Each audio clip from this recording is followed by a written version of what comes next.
We have a credit crisis looming here. Markets are selling off sharply as Jefferies, now regional banks, in a lot of trouble here.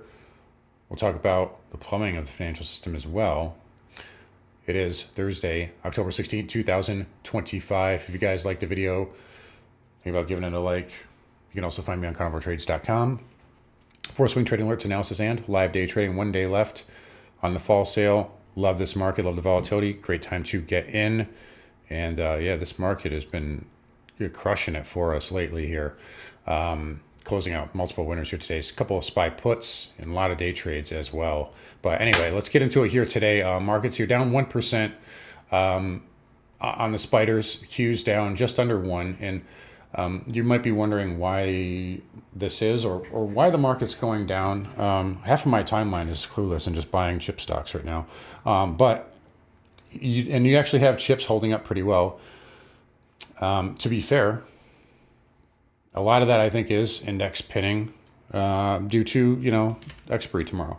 We do have some weakness here in going into OPEX, and like I said yesterday, dealers are selling that 20 MA now. They're not supporting it.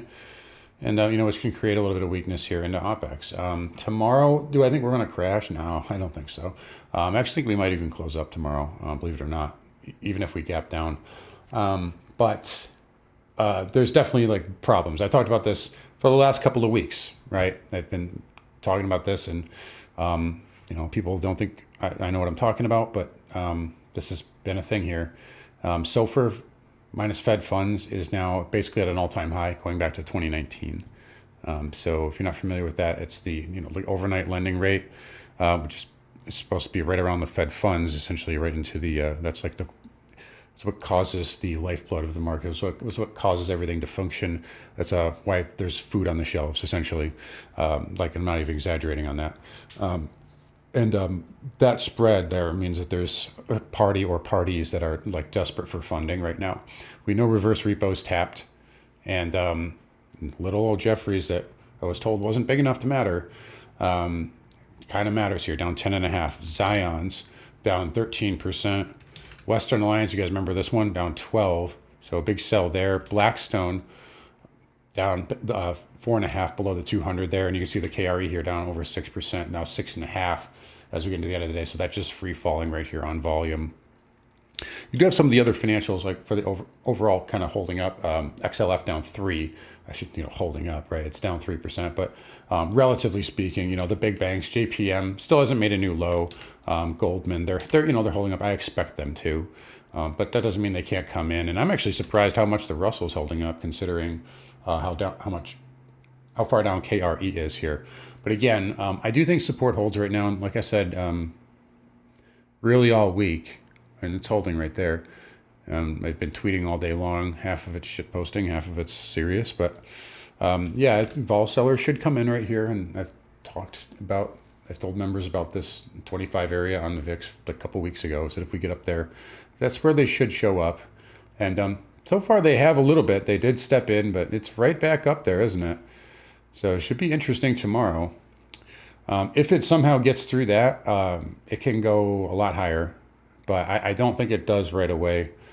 And these types of events, like I've said previously, they usually are over with very fast, but they can be violent. Like if this, if we gap below the 50 MA Monday, we can go straight to the 100 pretty easily.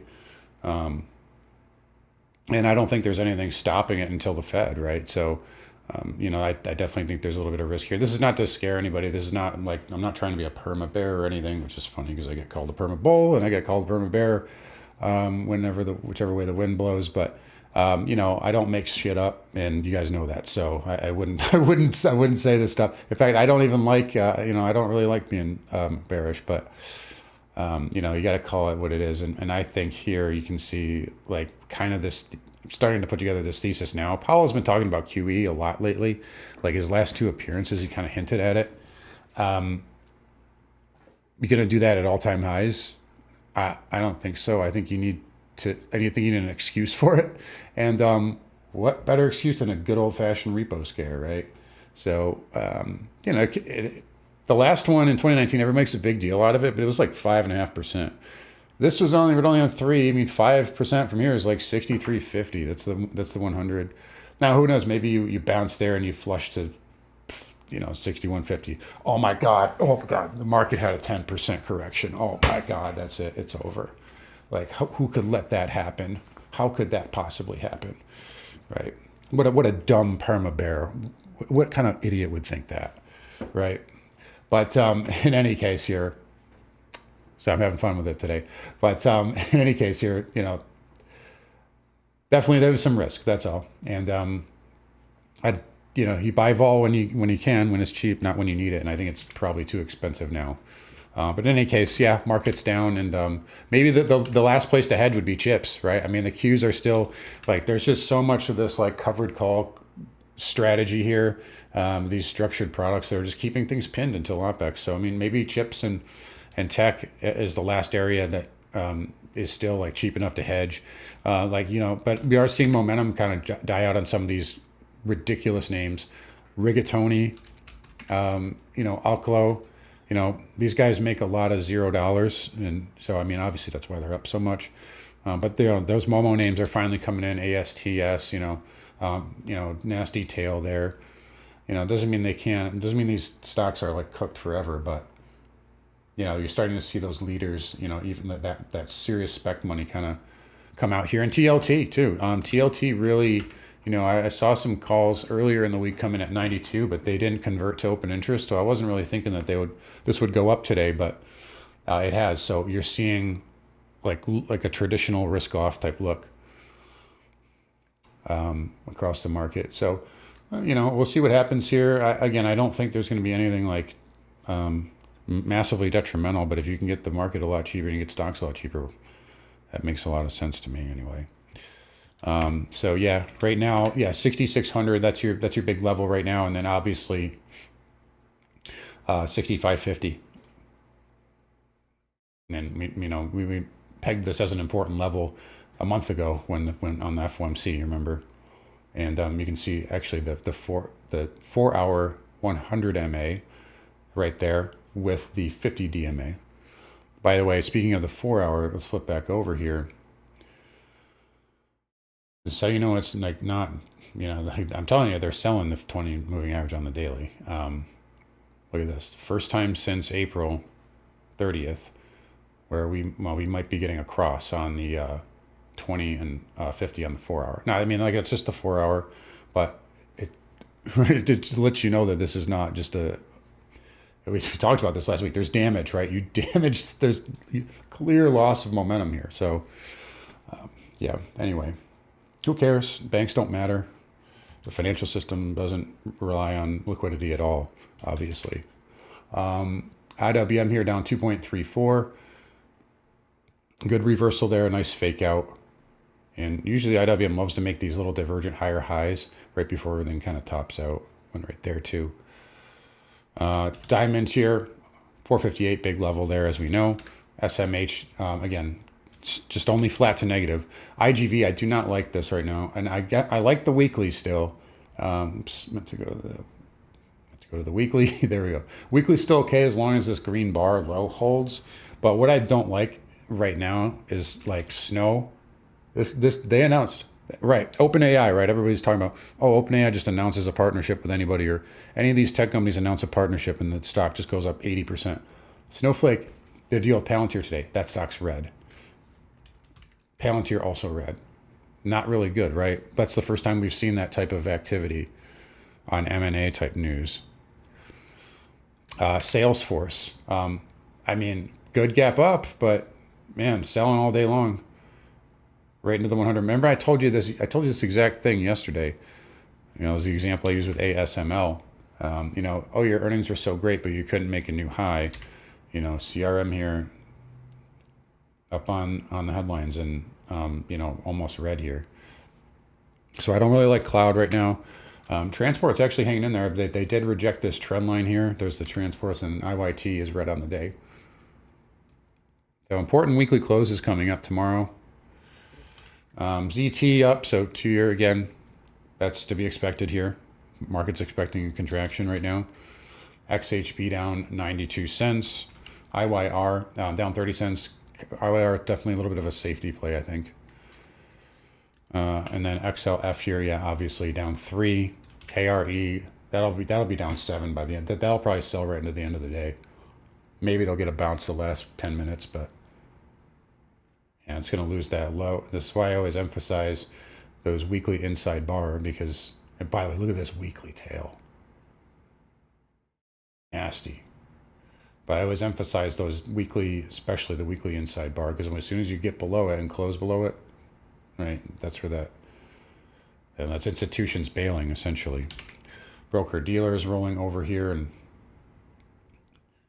we'll see they're sitting right on that trend line. Oil down, again, it should be. I don't love the level. It is a little overdone on the 4 hour here. Got 3 pivots right there. That might bounce tomorrow, but I'm not. Well, I'll look at it tomorrow morning and see if I like it or not. XLE, yeah, nothing to do there. And then OIH and XOP weak as well, although obviously XOP the weakest at the moment. Dollar down. So again, contraction. If there is some sort of a liquidity squeeze, though, that could cause a huge demand for dollar. So just be aware the dollar is a double-edged sword. It doesn't just go up or down for one reason. It can be multiple. I think the market's really offsides on this too. In general, not necessarily right this second, but gold up 2.5. Yeah, there's 4,300 on the futures. It's parabolic. You know, what can you say? I don't know what else. Everybody's asking me, what about gold? What about gold? I don't know. It's going straight up.